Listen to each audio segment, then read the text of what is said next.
it's about National Trust and accessibility. So there's the title slide. So as Miriam said in the introduction, the National Trust covers England, Wales and Northern Ireland. And I've just put some facts and figures there to put things into context. I'm aware some of you may know quite a lot about the National Trust. The one thing it doesn't put on there is that we are a charity, but I think, again, most people would be aware of that. This is a context setting for the size and scope of the organisation.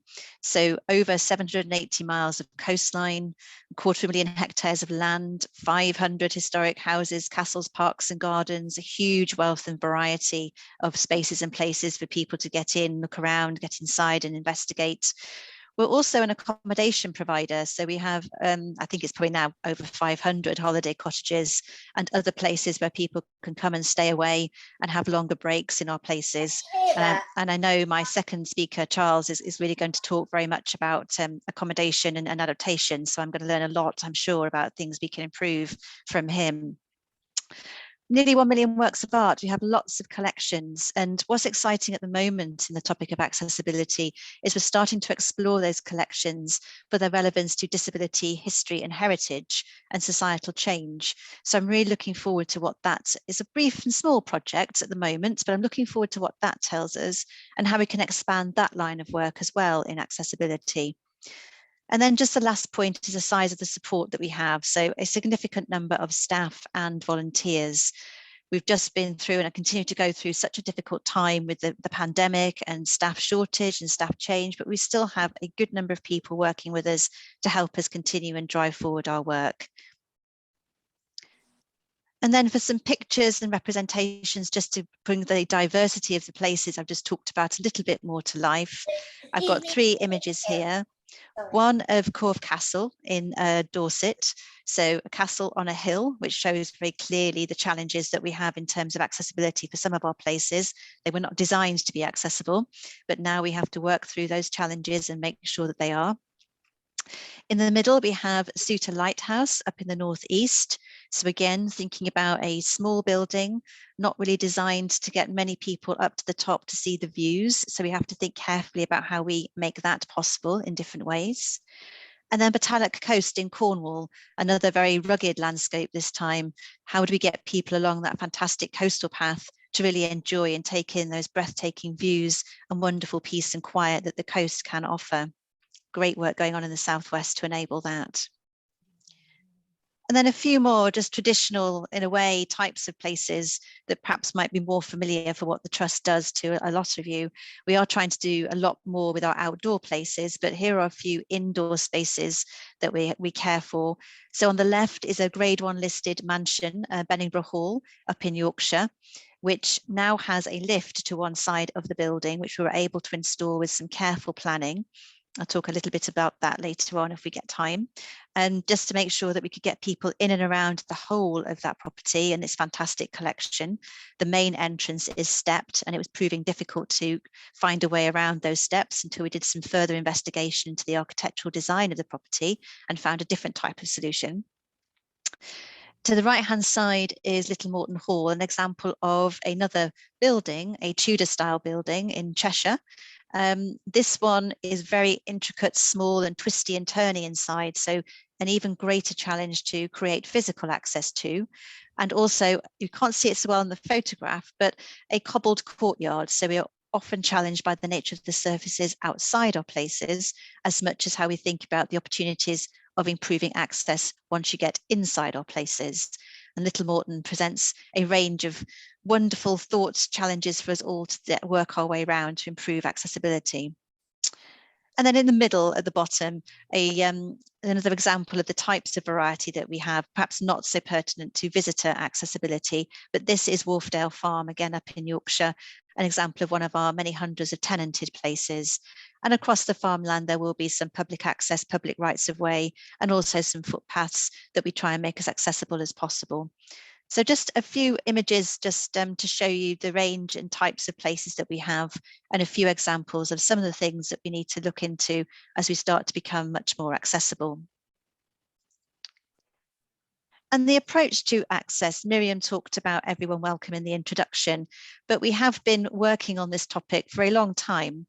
Our organisational strategy has the strapline for everyone forever. I'm not going to talk a lot of management speak at this time of the evening. I think we have quite enough of that. But just thinking about those 4 words really balance the focus on people as well as conservation.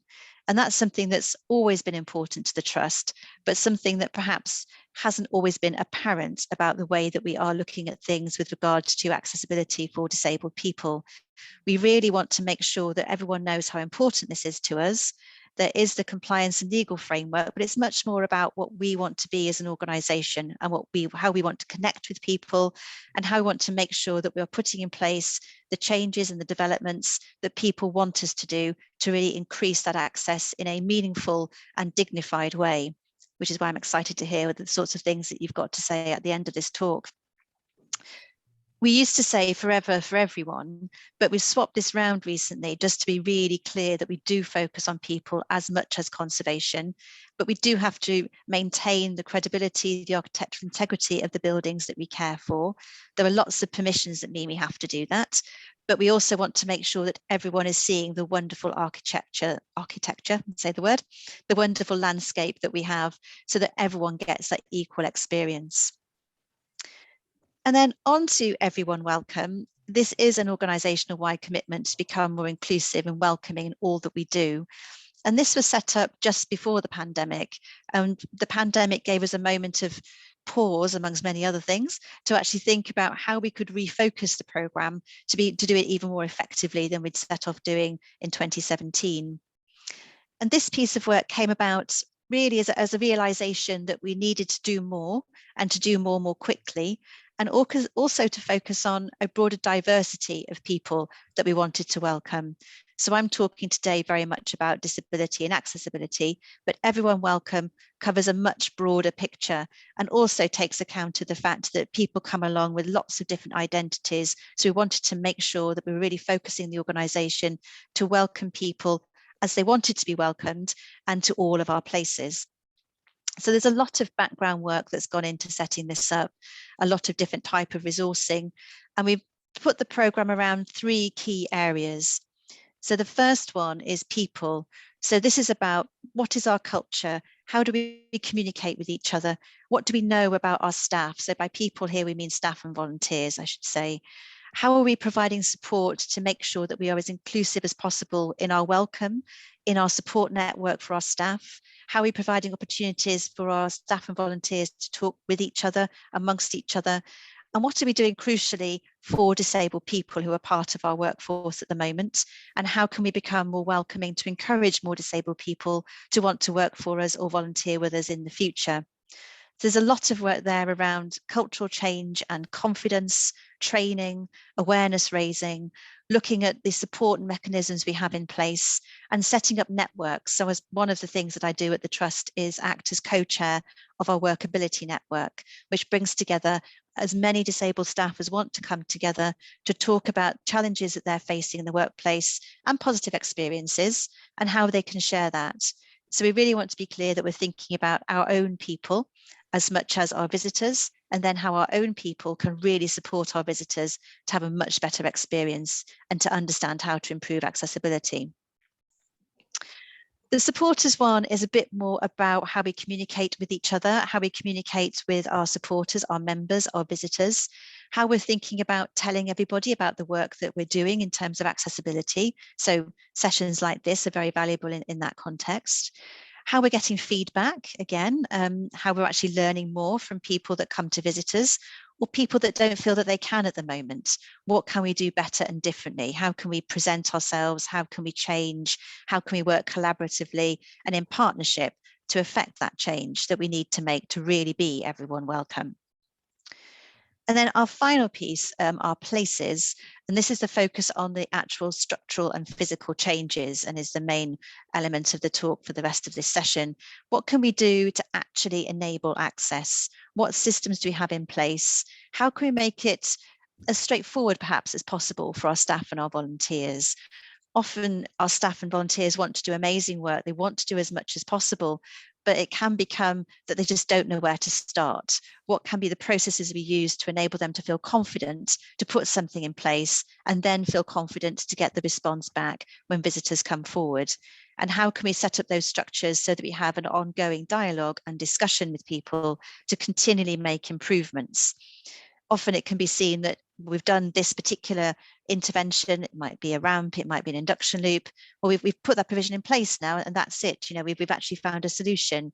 But I think we all know that it's not as simple as that. It's about an ever-evolving process and moving things forward to keep up with the demand of the ways that people want to access our places, and to understand how we can learn more as technology and ideas move on about things that work better now than perhaps were available to work many years ago. So we wanted to set up this process so that it was continuous, very clear that Everyone Welcome isn't a project with a start and an end. It's very much a change of the way that the organisation shapes itself, and in our cases today, particularly around accessibility. And places would include our accommodation, as I mentioned earlier, the size of our holiday cottages and our accommodation portfolio. That all comes into that section as well.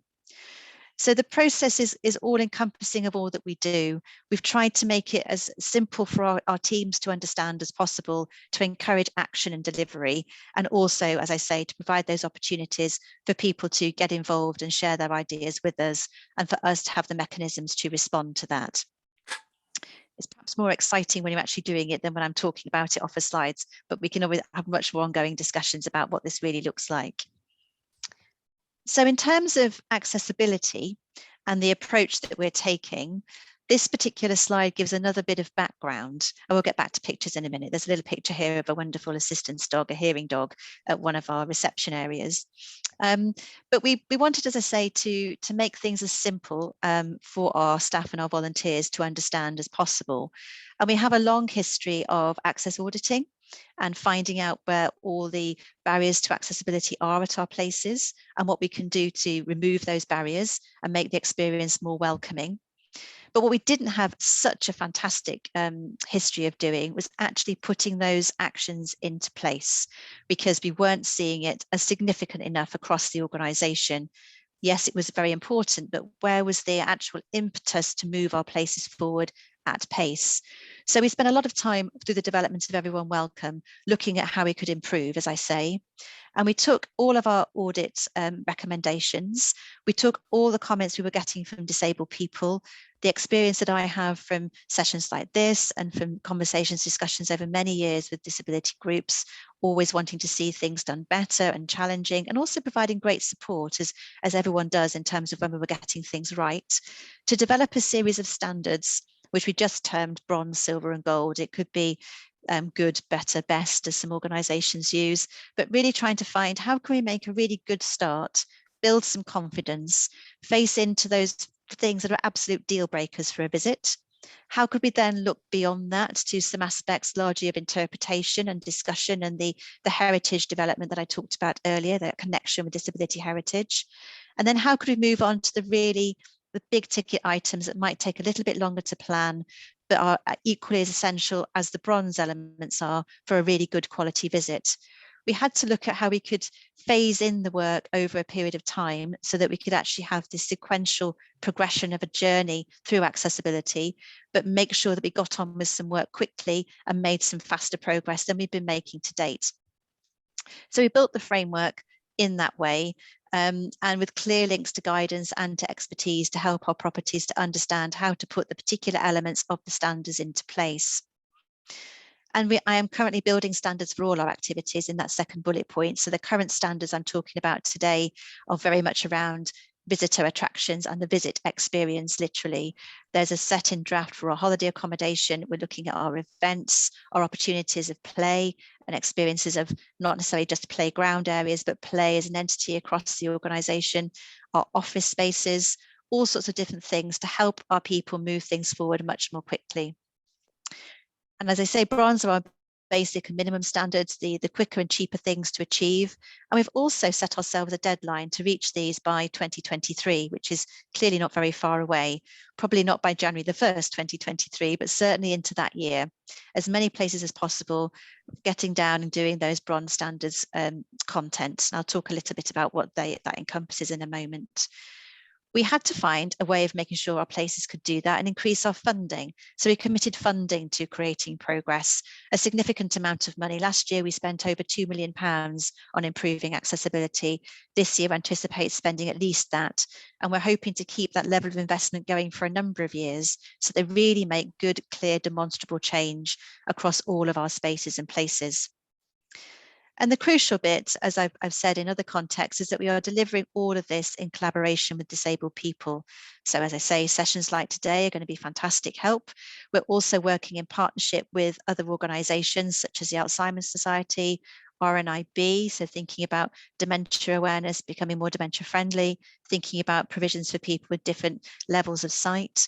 We're working with RNID. We're going to start working with the National Deaf Children's Society.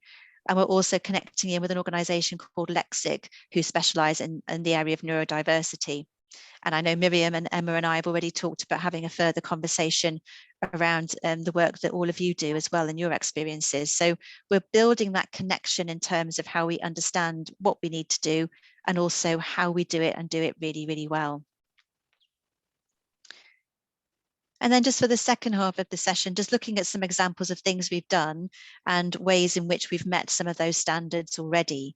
So the bronze standards are the minimum. So things that are included in that are the key things that people tell me make a real difference to their visit. Things like car parking, and that's what we've got on the screen here. Sometimes we can mark our spaces, as in the top left image here, in the very standard hash line way that we're very used to seeing, to the appropriate measurements within the building regulations to give that really clear direction where to park and to provide all the space for getting in and out of our cars.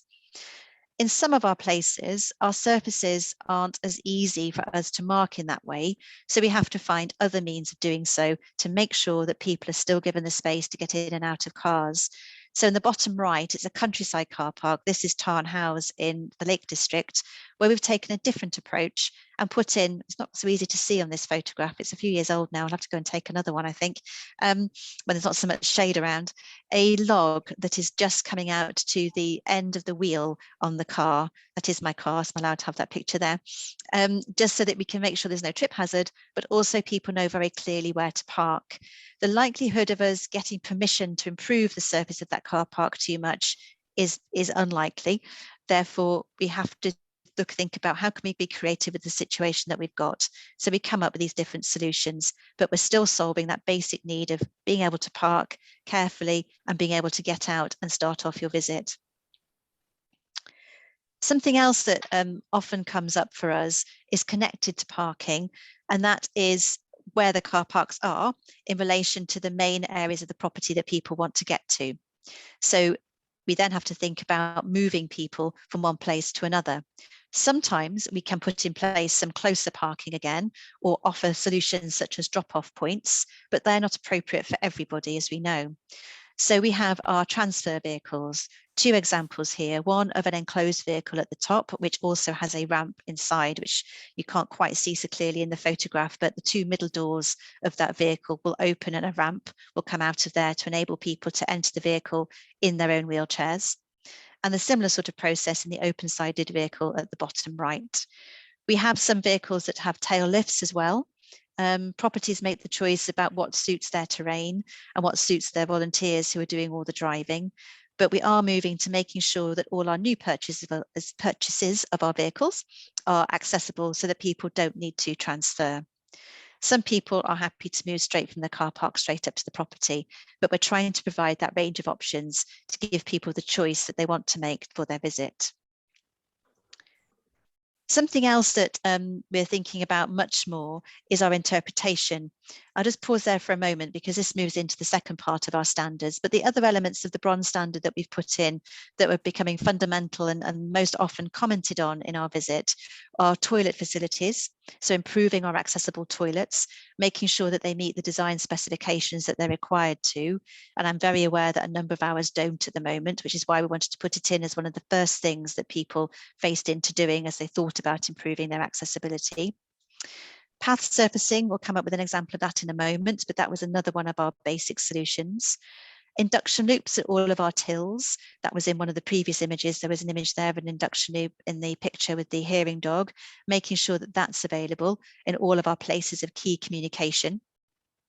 Staff training, we've developed some more awareness training around disability in general, and we're starting to develop some particular modules in particular disabilities, so that we can have more focused learning for our staff and our volunteers. And I think those are the main things that we tend to get asked about, but also the ability to get inside the buildings, which sometimes is easier than others. And we're thinking about how credible our solutions are at the moment, and how easy it is for us to make those solutions really good and really good quality, so that we can really make sure that our visitors are feeling as welcome as possible. Something else that gets talked about is the image on the screen, which is how we're making our collections and our experiences more inclusive for people who may be able to get in and around them, but can't always appreciate them, particularly in these two cases, easily through sight. So the top left diagram here is a wood model of Bodiam Castle, which is actually where I'm off to tomorrow, coincidentally.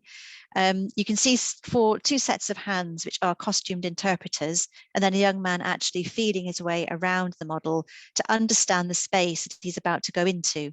So the costumed interpreter with the red sleeves at the top is explaining to the visitors exactly where they are at the moment in the castle, what's around them, where they're about to go to, so that they can get an idea and a sense of the space they're in. So we think very carefully about location of visitors in our places and what that means, as well as in the bottom right photograph, how to make a more tactile interpretation available of some of our collections, which perhaps cannot be directly touched. We're really pushing ourselves to enable direct touch as much as possible to our collections, and thinking carefully how we do that. This particular image is of a ceiling, which nobody can touch. It's actually a relief of a ceiling in a box with a mirror, which ordinarily would be laid on the table, so you could look in the mirror and see the ceiling directly.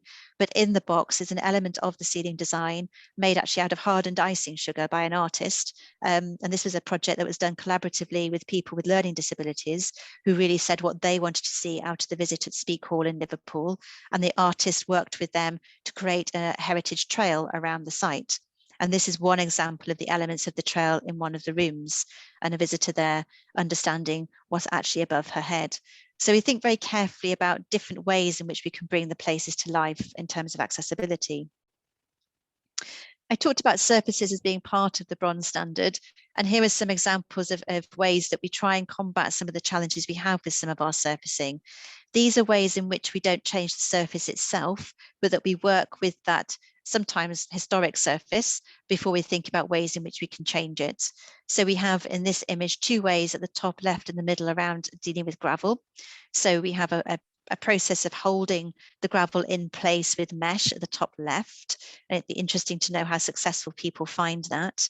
And then in the bottom middle, this is an image from Historic Wall Palaces at, I think this is Hampton Court, it's from a few years ago, where they've laid a surface across their pathway. The photo makes it look a bit more obvious than it actually is, but it is a firmer surface that can go across the gravel, that stops the gravel coming through and becoming a barrier for anybody using any kind of mobility aid or with any balance circumstances they may have. And the top right is an image of a cover that goes across some cobbles. So where we may not get permission to change the cobbles, there are other solutions that we can put on top to enable people to have that much smoother experience and to go along the same route as everybody else. That again is a Historic Wall Palaces solution that they've put in place at one of their particularly challenging surfaces through one of their large gateways. And then we think about stepped access. This is the garden at Blickling Hall in Norfolk, where sometimes it's difficult for us to actually make changes to the historic fabric. So we have to think carefully around how we put in place a solution that makes access easier. Now, this one doesn't remove the steps. There is an accessible route around the garden at this location, but this is just an example of things becoming a bit more innovative and a bit more creative, and it's literally focusing on the handrail. So the first step shows the handrail at a bit more of a distance, just looking like a normal handrail, and then the right-hand side shows the handrail a little bit more close up. The reason I've done that is to show that the handrail actually sits on top of the stone. that goes up the side of the listed steps, and the stone itself it's sitting on is listed as well. So we can make changes to it, but how do we do that successfully and with a quick solution? And this has a handrail that's balanced by, in the second photo, a pole that comes down the side of the handrail and actually fastens into the ground and provides a very stable solution that people can use to assist themselves up and down the steps, but actually doesn't impinge on the historic fabric. So where sometimes it can be difficult to get permissions to make change, there's always a different solution that sometimes people will give permissions to do. So whilst we're waiting for a different type of a solution, or we decide this is the best thing that we can achieve and it works effectively, there are those different creative ways in which we can put in place something that improves accessibility for more people. And moving on to the final couple of slides, I talked about toilets being a fundamental of accessibility for us and part of our bronze standards in an area we're working on improving quickly. This is an image, as I'm sure you'll all recognise, of a changing place facility. This is one at Attingham Park. It's only part of the room to fit onto the photograph. There are the other required facilities of a changing place at the other side of the room, adjustable height wash basin, for example, and the paper and covering for the table itself. And as you can hopefully see there, the actual hoist in place that people can fasten their slings to. We know we need to do a lot more in this area. This is in fact the first changing place that we had in any of our properties in England. We already had some over in Northern Ireland. We're now getting towards about 20 of our places that have changing places facilities. We were able to take advantage of the funding that came from government for places in England to enable us to put in place more solutions more quickly. That's a task for this year, to make sure that we actually put those in place quickly. And we're going to be making sure that more of our places actually put our changing places in place as part of their current facilities and also as part of our new visitor build. So this is just an example of part of one of our rooms, and we're thinking carefully about being more creative in the design of the rooms themselves, and also working with specialist organisations and users of these facilities to make sure we get them in place everywhere that we need them. We were really inspired by a significant number of representations by families who needed these facilities to be able to visit at all. So that's what's really has pushed us forward, that collaborative piece again, to make change. And we're very, very determined to increase the number of these facilities as quickly as we can.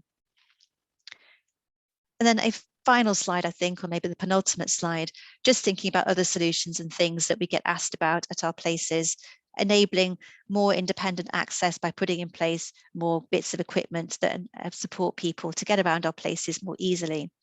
So we have a significant number of our places, around about 80 to 90 now, I think, if not more, that have tramper vehicles. So the top left image there is of somebody going around the Croom Court in Worcestershire, one of our places that have a number of tramper vehicles that people can hire, taking her dog for a walk and going around more of the property than might be possible if we weren't able to provide those facilities. The lady has crutches fastened to the back of her vehicle. So this is enabling a much faster, speedier, more comfortable visit around our place here at Croom. And as I say, we have these at a number of our sites because we are constantly asked to provide more. So we're doing our best to respond to that request. And then the bottom right, we have a non-powered solution. Not everybody is comfortable or keen to use the powered solutions. So we have a mountain trike at the bottom right down at Stourhead in Wiltshire, not too far from me, and a lady and gentleman here just taking in the sights of the place. But this is a vehicle that's made from mountain bike parts, hence the name mountain trike. And we had a particular version made for us so that people could be assisted in their travels around the property, as well as there being different ways in which people can use these vehicles independently. So really thinking about the nature of our terrain and trying to find wheelchairs that are robust enough to provide a really good and smooth visit. So we've been working with Mountain Trike for a while to enable us to do that. So Miriam asked for some top tips in terms of things to think about for visits, and this is where I'll finish the talk. And we wanted about 5 of them. So I came up with 5 solutions that are good pointers in ways to have a really good visit at a heritage site. And actually, I think they translate across a number of different types of site. But planning ahead is the top one. So finding time, if you can, to look at the facilities that are available at our places and all sites that you go to. For our part in the National Trust, our places all have an access statement, which is on our website, which can be downloaded and read and taken with you on your visit. We're working at the moment to improve our website accessibility and improve the way that information is presented. And also we have an app which doesn't have as much access information as I would like, but that is one of our target pieces of work for this year to improve that. Just in general interest terms for that, there is a large piece of work called Heritage Access 2022, which an organisation called Vocalise are running, which I'm part of the steering group for. And that is assessing thousands of websites and their provision of accessibility information to find out who's doing it well or who's not doing it at all, and how places can improve who are doing it but maybe not doing it as well as they could. So that's underway at the moment, and there will be a report coming out in the coming months around the findings and the recommendations for improvement. So that would be really valuable to think about, what do people need to know ahead of a visit? Opportunities also in pre-visit to phone or to email into our places if you have very specific questions or needs. Which leads on to the next one around asking questions. Our staff and our volunteers on site or before a visit are always really happy to answer any particular questions you have if you don't feel the information is clear enough, or if you just want to have your conversation directly with somebody. There's always a means of getting in touch. And if you're on a site and want to ask any questions, have any advice, there's always someone around now to provide that assistance for you. I put in here aim for a quieter day. As we might expect, weekends, summer holidays, bank holidays are always incredibly busy at our places, perhaps even more so now as we're in this particular phase of the pandemic and people are starting to get back out and about, having not been able to do so for so long. Our sites are also now starting to highlight when days are quieter, and also can tell you that if you wanted to make an inquiry. Generally midweek and afternoons tend to be a bit of a quieter time from what I hear from our places and from my own experience of working at a property. But clearly we want to make sure that you can visit when you like, and if those busier times I've highlighted suit you, then do ask questions and ask advice. Plan ahead what you want to do, get in touch, and our staff and volunteers will accommodate what your needs are to enable you to have a great experience around the property. Providing feedback, as I know you want to do, as I said earlier, really, really valuable if you do have the time and feel that you want to provide feedback, whether it's positive or not so positive, helping everybody learn how they can improve for the better, and also helping us know when we're doing it well. That's really great, because our staff and our volunteers, particularly at the Trust, really want to know the good things they're doing as well as how they can improve. So if you feel able to do that on the day or subsequently, that's always incredibly helpful. And to finish, it's all about us all enjoying the experience. We're really putting in so much time and effort now to become much more accessible, and understanding that we need to do so. So we really want everyone, including our own staff and our volunteers, to enjoy the visit days, and for everyone to find that welcome and that calm and that peace that they want, and that energy as well that they want from the experience. So really focusing on how we can get that best enjoyment for everybody. And I will stop there. Thank you. Thank you so much, Heather. That was really, really informative. And I loved the pictures. It really brings to life some of the challenges that with all the restrictions that go with having a heritage site and heritage land can bring. Maybe, yeah. Maybe we can ask Heather to stop sharing the screen. Done that? There we go. There we go, and then we can see everybody. We do have a couple of people with their hands up, so I'll go to them first, and then I'm sure that Miriam will collate a couple of the comments. I'm just aware of time, so we'll do that now, and then we'll hand over to Charles, and then we'll do some more questions at the end if people don't get a chance to ask their questions now. So I don't know in which order people put their hands up, so I apologise if you've been waiting the longest. So I'm just going to go down my list. Jean, you had a question. I think Jamie might have been ahead of me, actually. I'm literally just going down the order of the screen on my thing, so everyone will get their chance. Yeah, the experience I had, certainly with some of the new parking solutions, was that they'd actually moved them away from the property, so that there was a bit more elbow room. But then they didn't seem to recognise that some of us had very, very short transfer distances. I mean, I can stand for about 10 seconds and I can walk for about 20 feet.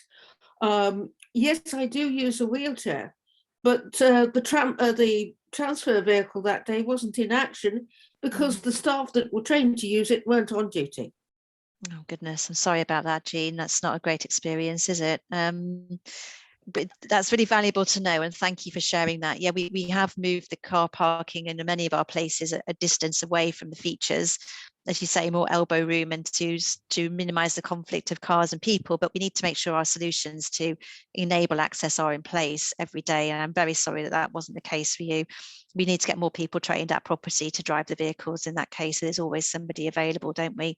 I'll make a note of that, because I do apologise again. That's not a good thing to hear, but thank you. I really appreciate, like I say, feedback, good and bad, is really helpful. So that's the property where the answer was no. What's the question?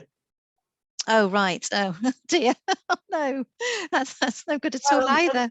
I was offering them a solution. Can I take my car down following where you've got a restaurant down there? Can I go down the access road to the restaurant and put my blue badge down where with my car has a blue badge?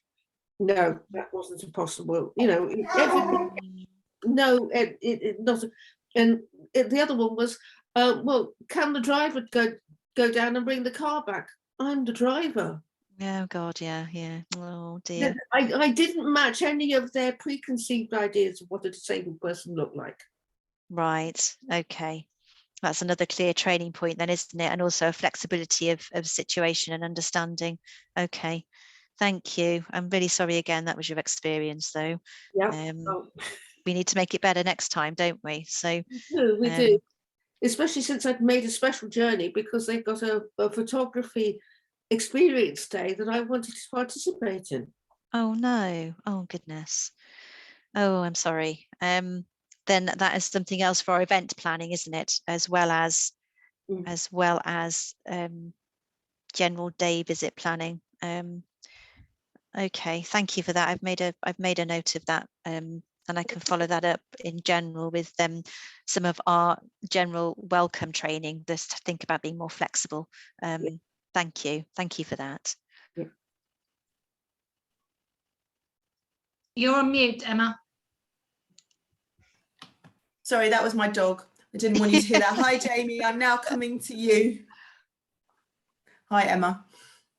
Have you heard about Communication Access UK? I have, but we haven't done any work with them and work with that system. So it'd be great to know more about it. Okay, amazing.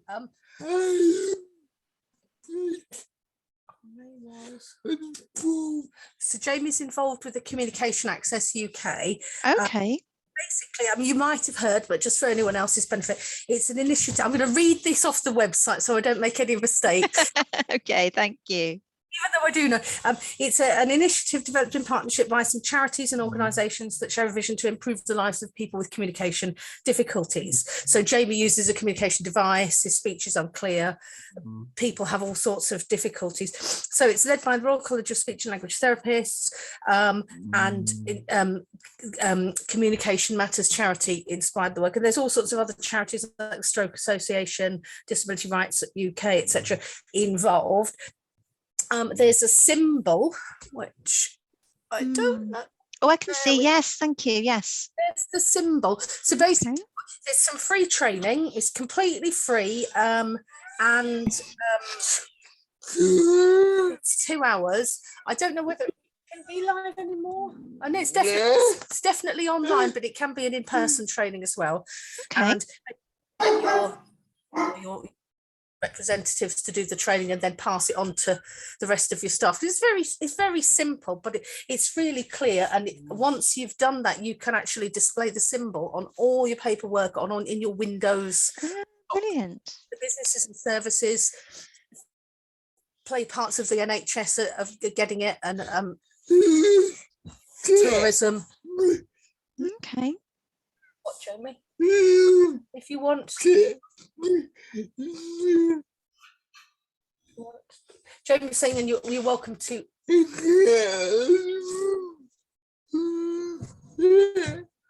Yeah, if you want to go, you're welcome to contact Jamie. We can pass on any, if you want Oh, any brilliant. direct contact with the people who run it, or you can just Thank you. I'll put a link for everybody on the chat so anybody else can look at it as well. And thank you for the lovely, interesting talk. Thank you. Thank you. Thank you very much, Jamie. Thank you, Emma. Thank you. Thank you for Brilliant. that.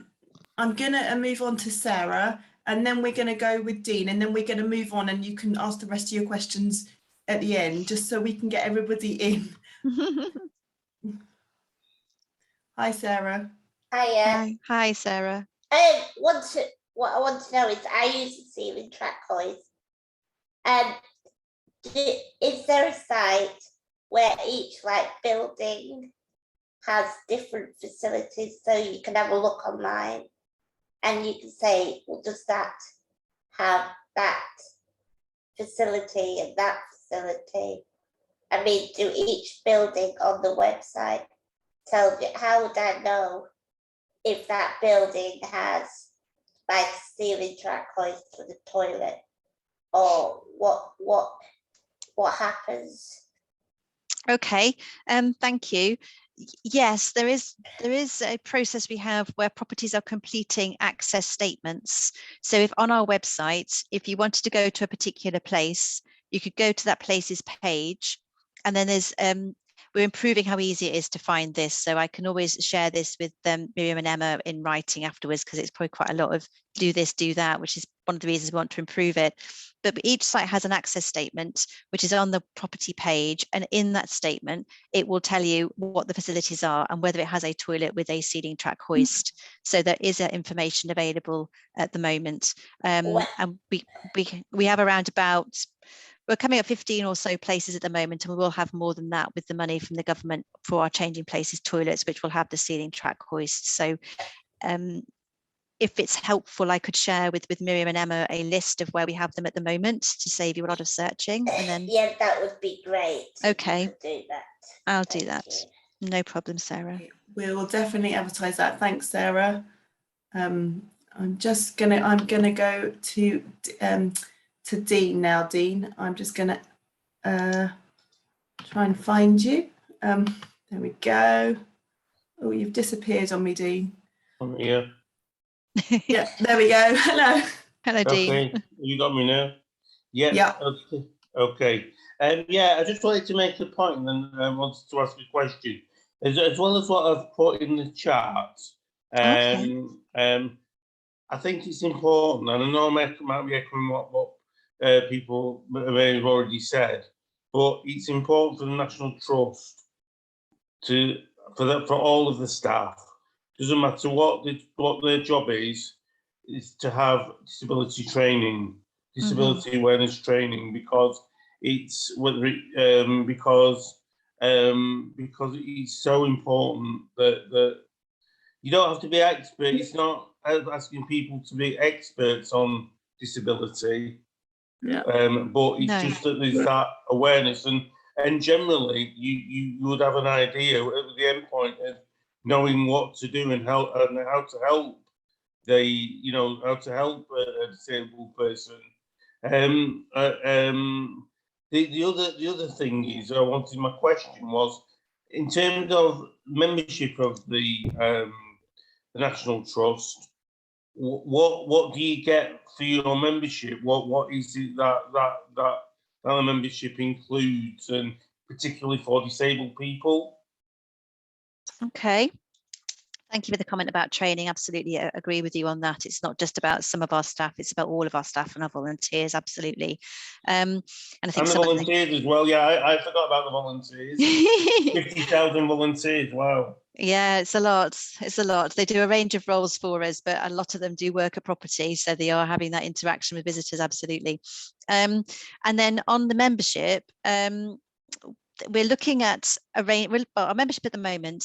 Disabled people will pay for the membership, but you do get the opportunity to bring in an essential companion or carer for free, and it can be one or two, or if you do need more than two people, then that can be accommodated as well. Okay. We don't ask for any proof of disability. We take it on trust. It's not our business. It's very much yours, and you just tell us and we all sort everything out.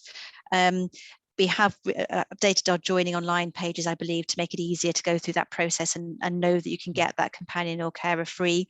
There's a card that people can have that go along that, so you can just show a card, and that saves having to explain anything about your disability on property. Like I say, that's private personal information. It's entirely up to you what you share. You shouldn't have to feel you have to share it. And the benefits then are the access all year round to all of our places, so as anyone else would be getting. So the additional piece, I guess, is the essential piece of that opportunity to bring somebody with you if you need to, and that person can be anybody. It doesn't have to be a named person. The process is very much aligned to the disabled person. So if you wanted to bring a family member one day, a carer another day, somebody else another day, it doesn't matter. It's very much about the person you want to bring. So trying to give that flexibility to family groups and to who you want to enjoy the place with. So so that is we also have an opportunity of group visits for disabled people that may wish to visit as part of an organised group. But we're looking at that process at the moment, because I think that offer is a little bit clunky and quite out of date at the moment. So we're trying to find a better way of enabling that. And I can see some comments about cost of memberships. We are looking at that angle as well, as we look I at went on the I went, sorry to interrupt you. I went on your website and it does. I'm glad you said you're updating it, or it's in the process of being updated, because I think it just says like what the general memberships are, and I think National Trust perhaps need to know, could ask, do you have any access requirements? Are there any, just so that people can start to engage in those conversations and feel, and so that we can feel as though we're included as well. Okay, that's really helpful. We're updating some of our pages at the moment. There's a separate page called Access for Everyone, which I'll make sure links from that page at the very least. And on there, we can write in that very point that you're saying, because we're literally updating it this week. So it's a very timely point for you to make, Dean.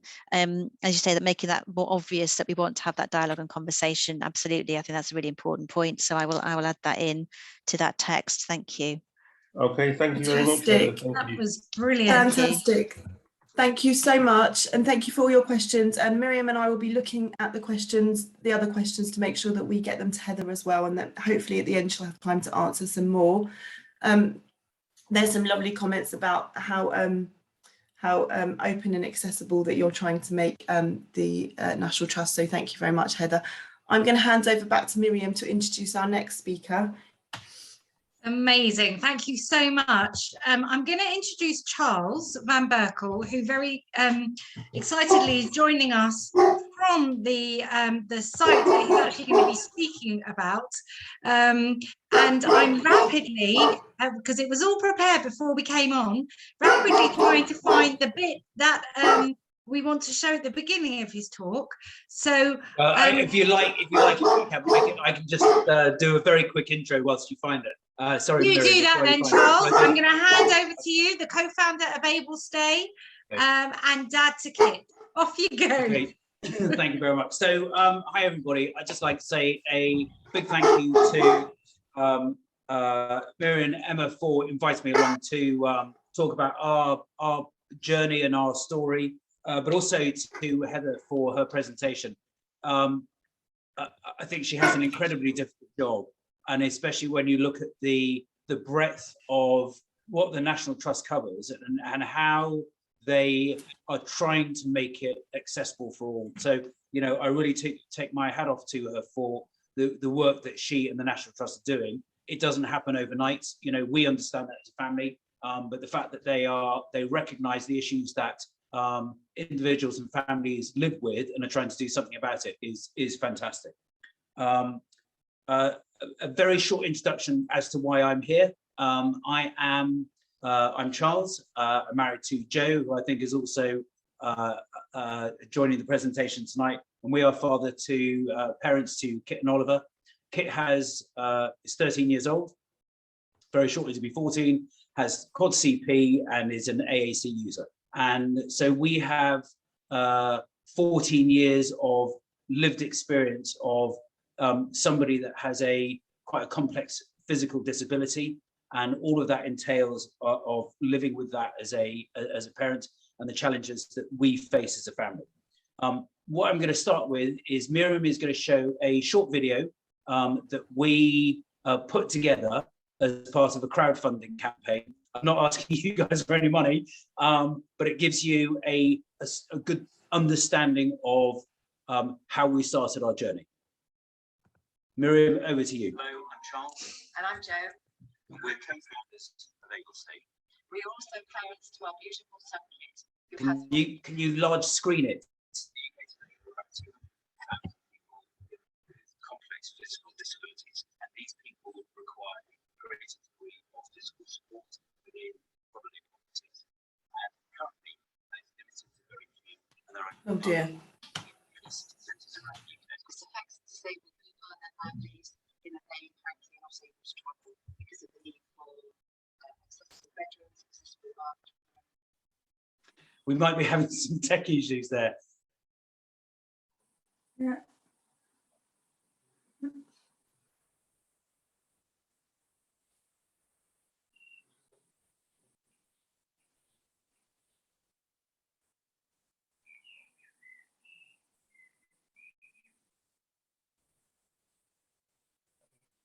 Is it just me, or yeah? I think the sounds.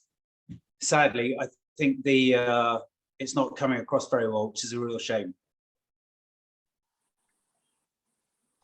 Should we have a vote? If we can't hear it, should we kill it? We can't hear it. No, I'm so sorry. that's okay. I think it's quite a high quality video, and sometimes it's so if people want to see it, we can still run it. I mean, there are titles to it, and I can explain always- it afterwards if you like. I can always It's only send 2 minutes long. I can Yeah, always you can send a send the link to all the participants with the film. We can do it afterwards. Yeah. We can do it afterwards because you Okay. need the I civil can't stand. hear 'cause- it. Yeah. I do okay. apologise. No, that's okay. Right, I'll just come off screen share. Okay. So, so I apologise for that. But Miriam will share it afterwards, so you can sort of watch it in its full. So just a sort of little bit of background. Jo and I are co-founders of Ablestay, and the mission of Ablestay is to provide fully accessible accommodation for those with more complex physical disabilities in cities around the UK. Now, most of you, I'm sure, will turn around and understand that that is a little bit of a problem. But just to give you a little bit of background,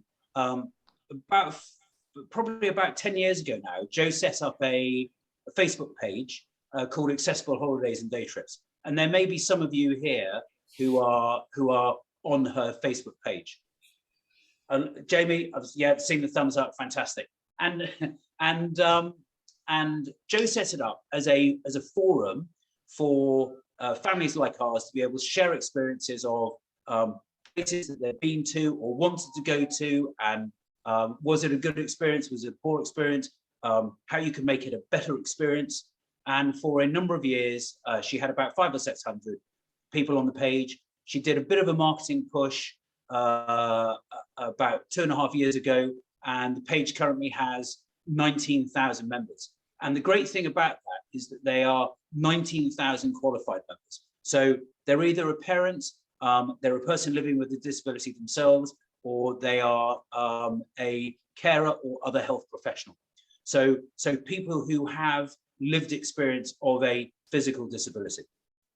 And it was going back into about November 2019, and there's an amazing woman who posted by the name of Emma Moss, and Emma is living with the awful condition of motor neurone disease.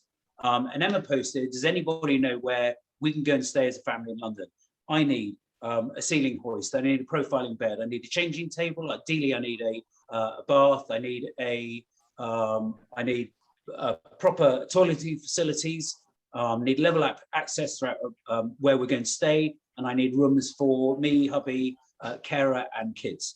And we just sat back and thought, well, we don't know of anywhere, but it'd be amazing if somebody comes along and says, I know exactly where you can go and stay. And there was no response. And so we went and did a little bit of research in previous life, I'd worked close to the hotel industry, so I spoke to all of my contacts in the hotels in and around London.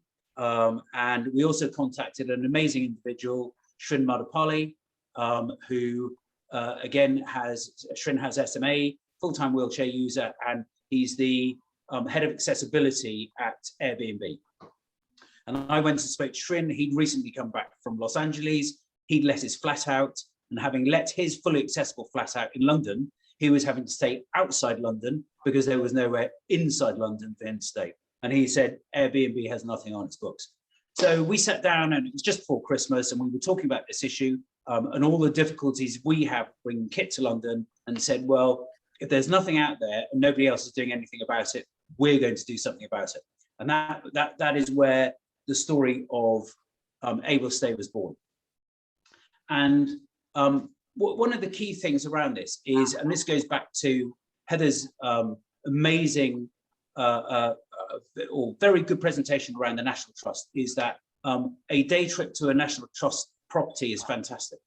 But the fact that cities generally offer a greater level of accessibility to more stuff than the countryside does. And we as a family find it very difficult to take Kit to a beach, for example, and keep him entertained. Bring him to London, where we can go to the theatre, you can go to museums, you've got access to great restaurants. You look at London with the South Bank.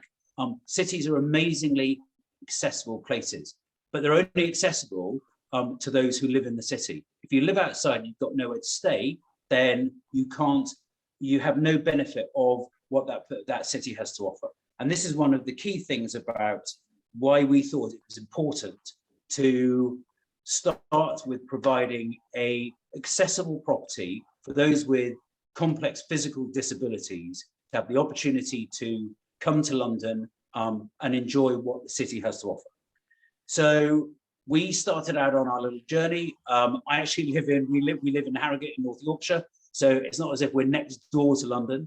But I came down here, spent a lot of time visiting potential properties that we found on Rightmove, and thought I'd found the perfect one in a semi-detached property with a lovely garden, close to an accessible train station, and where we could build into the garden. And phoned Jo up, showed her some pictures, showed her the link of the property, and she said, yeah, looks great. What I'll do is I'll do a quick share to the group and see if we get any feedback. And the feedback from the group was pretty instantaneous, and it was all very positive, with the exception that a number of parents came back and said, looks fabulous, but the issue being is that you're putting the accessible bedroom and bathroom effectively into the garden, and we're going to be sleeping upstairs. And they said, we don't really like that as a parent. We thought, do you know what? That's exactly what we think if that was for us. So sitting in the car thinking the project's effectively dead, I got a ping on my phone, and it said there's a single-story property, a bungalow, in a place called Worcester Park. Never heard of Worcester Park before, but it was about 3 miles from, or 2.5 miles from where I was. Got back in the car, drove over the A3, got into Worcester Park, went and looked at the property, a detached single-story property that had been developed a little bit, wasn't saleable as a family home, but would create the absolute ideal holiday home with the opportunity for a fully accessible bedroom in terms of providing space for 2 profiling beds, a space in the garden for a fully accessible bathroom, with knocking a few walls down as one does to create more open space, to create a fully or a level access throughout the property with 2 extra bedrooms. Suddenly I had this vision that this is where we want to be. So where we've got to now is it's taken, we were hoping to be open by last summer. It's taken about 10 months longer than we had anticipated to get planning permission for change of use. And the reason I'm here down in the property today is to meet the builders so we can create or start creating the final build of that bedroom and bathroom unit. And I'm hoping that by the summer, we are going to be able to open the first fully accessible holiday homes for those that live with a complex physical disability, and provide everything that they need to have the confidence that they can leave home, stay overnight somewhere, and then have the opportunity to go into the city and enjoy everything the city has to offer. And especially now with the number of changing places there are in central London, especially around a lot of the main tourist sites, hopefully it means that that chance to have a city break is now more realistic. Our longer term goal is that, having done a little bit of research around which other cities in the UK also have this type of provision, it turns out from our research so far, there is pretty much nothing in anywhere that most people would like to go and visit. So our longer term goal is to, first of all, meet the demand for our capital, which is going to mean more than one property, and then look at the other cities that people wish to go and stay, with a future goal of making giving every city in the UK the opportunity for a fully accessible holiday let, to give people with complex physical disabilities the opportunity to go and stay there. One of the questions that we're always faced with, and I'm sure somebody is going to post it tonight, so I'm going to preempt that, is that that's fantastic, but how much is it going to cost? And we have had an amazing journey up until now, and we've sunk every penny that we have as a family into making this first property work. We've had incredible support from our suppliers. So before we came on, I showed Miriam effectively my table here. I'm in the property at the moment. My table that my laptop is sat on, which is the block of Carndine flooring that was provided free of charge by the company, because they think the property is such a good idea. We have an amazing accessible kitchen, which we'd never thought about putting in, but Symphony Kitchens have supported us incredibly well and enabled us at a fraction of the cost to be able to provide an amazing kitchen facility. And again, with specialist equipment suppliers from hoist to baths to loos, this project would only have been possible with the support from those equipment suppliers. But the wider issue is recognised, and I had an amazing conversation with an individual who's a chief investment officer from a venture capital company who came to the house. He turned around and said, you know, we are here for the good of socially progressive projects and sustainable projects. We were unaware of the lack of this type of accommodation in city centres. We love the idea, and having promised that he would give me an hour of his time, he was here with 2 investment managers, and they turned around and said, this is incredible. They were here for 2 hours, and at the end of that that 2-hour meeting, turned around and said, you need to come and see us in our London office. We would like to talk to you about the funding for your next 3 or 4. So one of the things, and I see the thumbs up from Jamie's team over there, one of the issues here is that, and you can't blame people for this, and we were exactly the same as a family. Unless you have that lived experience, you don't understand what the need is. But if you have the opportunity to explain what the need is to people, then there is a huge degree of understanding, and those people who are in a position to help want help. So I'm really hoping that as my son grows up, and as we have more people within our community who tell us what they would like to do, within the next few years, we are going to be able to provide that opportunity for people to go and stay in cities around the UK, and have the opportunity to take what those cities have to offer. As another point, we talk about our community here within the UK. I've been contacted by about 19 specialist travel agencies from around the world. So just as, and I'm picking a name because they're the two I can see on the screen, Dean and Jamie, just as you turn around and say, do you know what, I'd really like to go and stay in Paris or Madrid or New York or wherever it might be, but I can't go and do that at the moment because I don't have the confidence of knowing I'm going to travel to that city and it being able to provide me with what I need. So we're going to do that for those travel agencies who have their clients overseas, give them the opportunity to come over to UK cities, obviously starting with London, and have that chance to visit here. Our next stage, and again, might not be next year, it might be a few years down the line, but is to then give our UK community the opportunity to go and visit with confidence Madrid, Paris, Berlin, wherever it might be, because none of these cities at the moment have the provision of accommodation that we need for KIT and our wider community. So we've started out on this path. It's not going to be perfect to start with, and like any new project, we are going to learn. We are basing it purely around our experience with KIT, but our community will tell us, you know, where we get it wrong, where we need to improve.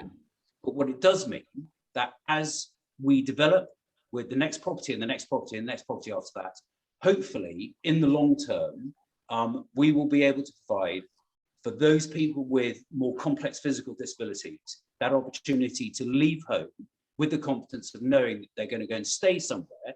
They don't have to focus on the issues that may arise with where they're going to stay, but they can focus completely on that chance of enjoying those 3 or 4 days away. And that, in it, is a nutshell. Fantastic. Can I just, I'm here now. Can I just butt in and just say a couple, just have a few more minutes? Is that, have you got time? Yes, a few. Yeah. Hello, everyone. So I'm Jo, Charles's wife. He's a lucky man. She said better half. I was going to question that. I really just wanted the opportunity to tell you a little bit more about the property and what's sort of in it and why we're going to put these things in it. And as Charles alluded to earlier, this is all about a lived experience. And a lot of people that we've spoken to about Ablestay and our experiences of traveling, especially to London, I'm a former Londoner and I can't even visit my hometown. People say, well, can't you just stay in a hotel? And there's a lot of people on this group listening know that that's just really hard, especially as a family, and especially as a family that travel with carers. Kit has a blended diet now, and trying to organize his blends and do all the NutriBulleting in a bathroom and all that jazz is a drama, and it's just creates a lot of stress. And it's frankly, it's much harder than being away. So from a family perspective, it gives the chance for families just to have a slightly easier time away where you can just pop on a train, travel into London, do whatever you're going to do, come home. You don't have to then go out and eat. You can just have spag bowl at home because everyone's knackered after a day in town. And when we've stayed in hotels, in fact, I've just had a call from the Evelina Kit's Hospital in London. We've got to go down. So that will be 2 nights, and that's 2 nights in a hotel, 2 nights of eating out, 2 nights of being on the go and not being able to relax. And Ablestay is providing a home environment and a beautiful home environment. It will be done to a high standard. It will be done like our home is here. It's a nicely open plan, and hopefully we've considered everything. And I am lucky that I've got my group to ask questions. We're looking to put 2 profiling beds in because a lot of people have twins that both require a profiling bed. There's going to be a kitchenette in the accessible bathroom for the blends, for washing up of bibs or whatever, just to keep it away from the main space if you want to have that dignity. There is also a second accessible bedroom, which will not have ceiling track hoist like the accessible bedroom, but it will be wheelchair accessible for those that can transfer. So because in the early days I was contacted by couples who said, well, look, we want to sleep in the same bed, but it needs to be wheelchair accessible. So of course our experience up to now is just Kit to age 13. So we have been trying to look at what other people's experiences are as well. And of course, we're learning at every stage. So, and then there's a third bedroom. So the property does sleep six and sleep six comfortably, and it's beautifully open plan. The kitchen is absolutely stunning. As Charles said, it's a symphony kitchen. They have been very kind and helped us financially. The cost of obviously doing Ablestay has been astronomical and eye-watering, as you can all imagine, and you can see why nobody's done it in London, because it's hugely expensive. But not only that, you have to have the passion and the lived experience and the full understanding to put your heart and soul into it. And I see why a property developer has never done it, because it's bloody hard.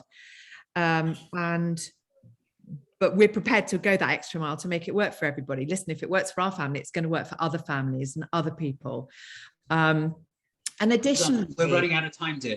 Oh, sorry. Yeah, sorry. Okay, you're going to tell me I'm waffling. No, so I just want to tell you a little bit more about the property. Yeah, it sleeps six. It's beautiful. It's contemporary. It's going to be furnished to a very high standard.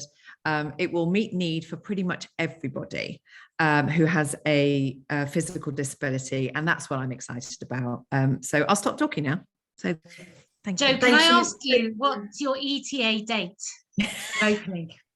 Well, Charles is meeting the builder tomorrow. So I'm just thinking, are we talking about Christmas or are we talking earlier? Yeah, we're I'm really hoping that we're going to be open in August. And I've just seen Anne has cost per night. So one of the things that was really important here is that we had to look at what were the average costs of hotels in London that families would go and stay at, that we could try and match. And you know, I'm not going to hide anything here. You know, this bungalow has cost us £700,000. Of which we were able to literally sell everything that we've got to pay for the deposit. So we've got a very big mortgage. We have, although we've got lots of freebies, there's £100,000 bills here, and this is money that we've borrowed. But we had to make it financially work as a model. But at the same time, we couldn't sell it in such a way that the model would go bust in 12 months' time. So we looked at, I wish I accommodated high adjustable loo as well. So we have toileting facilities there. I'm just trying to answer questions, Jeanette, as they come up. Why don't you just go back to the pricing? Yeah, going back to pricing. So we looked at a model that we were using, and a Premier Inn, if you manage to go cheap, will cost you £100 per room per night. So we've got 3 bedrooms here. So and without the additional costs from recent hikes and everything else, I'm hoping that we can keep it to an average nightly cost of £300 a night, which is £50 per person, which equates to a Premier Inn in the centre of town.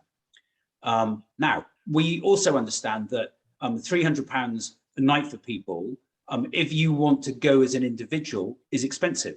But we had to decide where we were going to start somewhere. And because the majority of people within our group are families, we looked at family accommodation. Now, one of the things that has been very important to us is making sure that it is accessible to as many people as possible, not only from a support point of view, but also financially.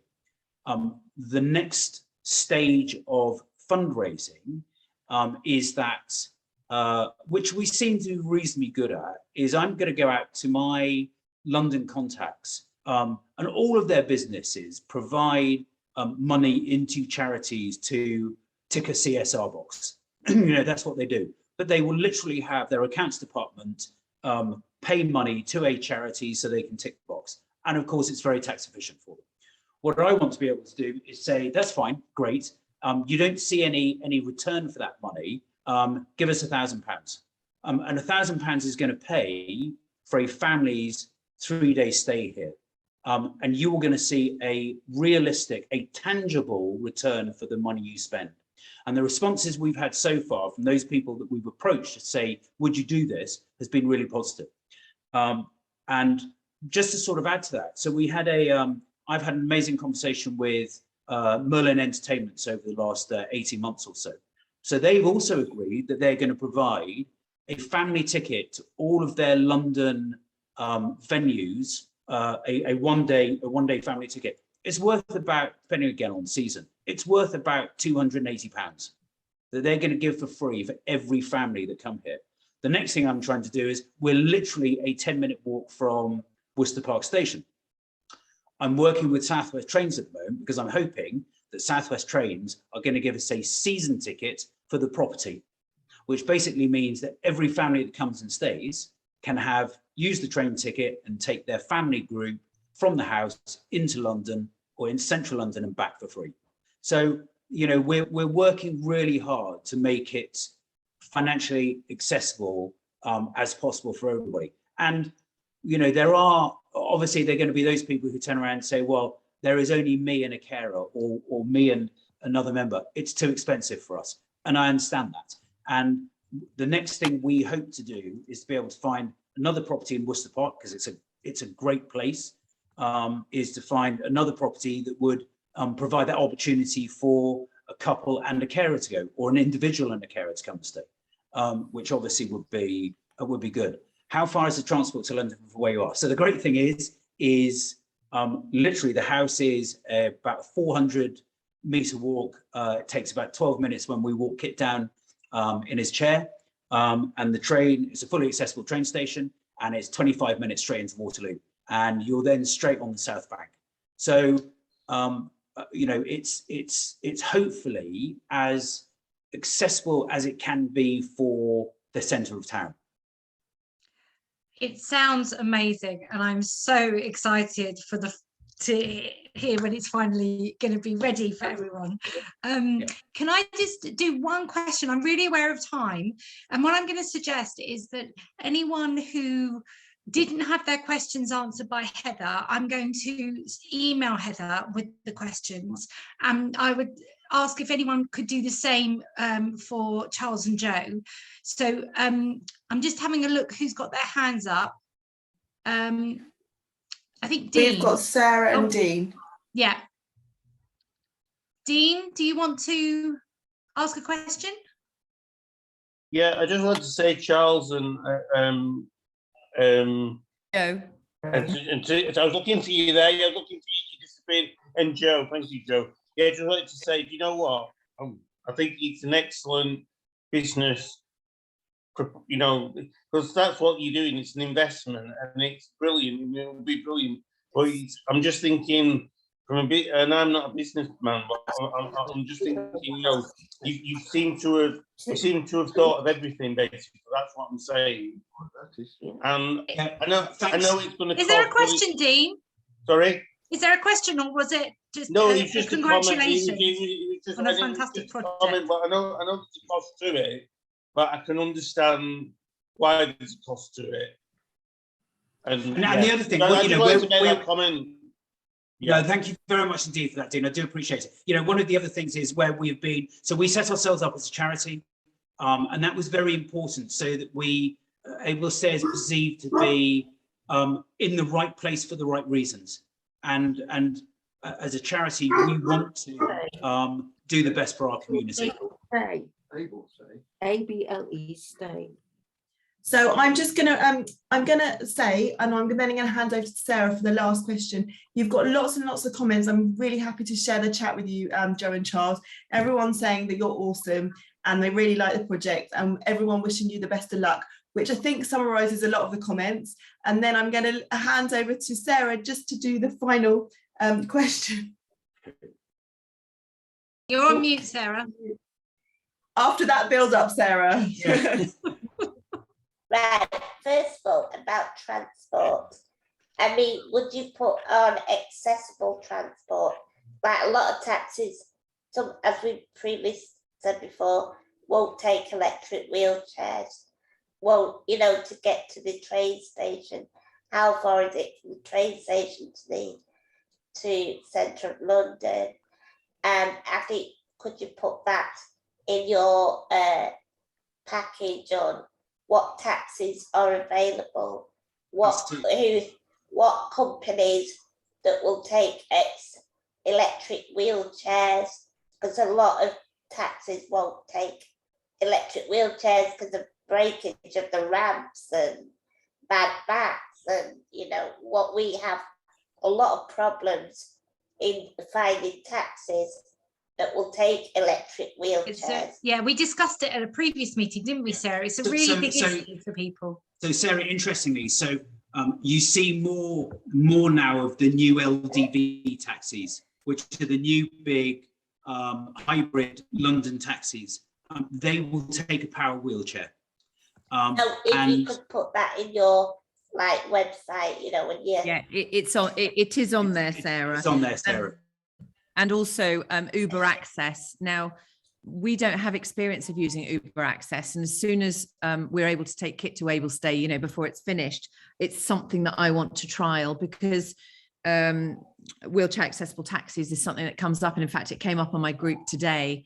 So of course my brain started thinking we need to set up a company called Able Taxis, and it needs to be nationwide. But interestingly, Sarah, so one of the other things I'm trying to do at the moment, I've had an initial conversation, but we've been very busy with trying to get the project up and running. What I'm really hoping is that we're going to have donated, he says, hopefully, fingers crossed, everything like that, is a wheelchair accessible vehicle that we can use here for, or can be parked here at the house for the use of those people coming to stay. Now, with everything else that's going on and the costs we've got in getting the property up and running, and with the majority of people coming to London in their own WAVs anyway, then it's to be honest, it's not a priority at the moment, but it is something we're looking for at the moment, or looking to for the future. But realistically, the distance from the house to the station is about 350 meters. So it's not a huge distance, and the route from the house to the station is all smooth pavements. We haven't done it with Kit in a power chair, but we've done it in his manual chair, and there are no issues in getting there. So the availability of taxis to go from the house to Worcester Park Station would be a bit of a waste of time, because you could get there more quickly than you're going to have waiting for a taxi to come. And in the future, hopefully, we can provide a small WAV, and it would then enable those people who have come to the house by other means the opportunity to use a WAV here to go from the house to the station, get on a train and get into central London. Thank you. Thank you. Thank you so much. I just want to it's been a fantastic evening. Thank you, Joe and Charles, for sharing with us not only where you are at the moment, but also your vision for the future. And I think actually it was the perfect partnership, having you guys at Ablestay with London, with wherever else in the country, in the world, and Heather from the National Trust, because it really does allow people to have that participation that we all really want and deserve.